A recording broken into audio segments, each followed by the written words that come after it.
Test ক্রিকেটকে বিদায় জানাতে যাচ্ছে ইমরুল কায়েস। আমার মনে হয় বাংলাদেশ ক্রিকেট ইতিহাসে সবচেয়ে বাজেভাবে দুর্নীতি শিকার হয়েছে এই ইমরুল কায়েস। যেখানে বাংলাদেশের স্কোয়াডটা লড়ে পরিপূর্ণ, এখানে ওপেনিং বলেন, ফার্স্ট ডাউন বলেন, এই তানজিদ তামিম, লিটন দাস, শান্ত, এরা সবসময় বাজে পারফরমেন্স করার পরেও দলে টিকে যাইতো।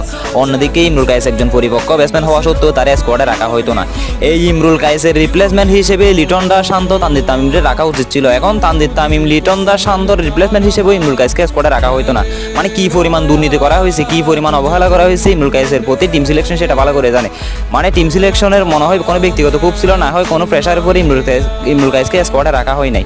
ইমরুল কায়েসকে আপনি এই ওপেনিং খেলাতে পারেন, ফার্স্ট ডাউন খেলা করতে পারেন, বেশারকম সব পজিশনে ইমরুল কায়েসকে আপনি খেলাতে পারেন। তারপরেও ইমরুল কায়েসকে স্কোয়াডে রাখা হইতো না। তার প্রতি এক প্রকার অন্যায় করা হয়েছে, অবিচার করা হয়েছে বাংলাদেশ ক্রিকেটের স্কোয়াড।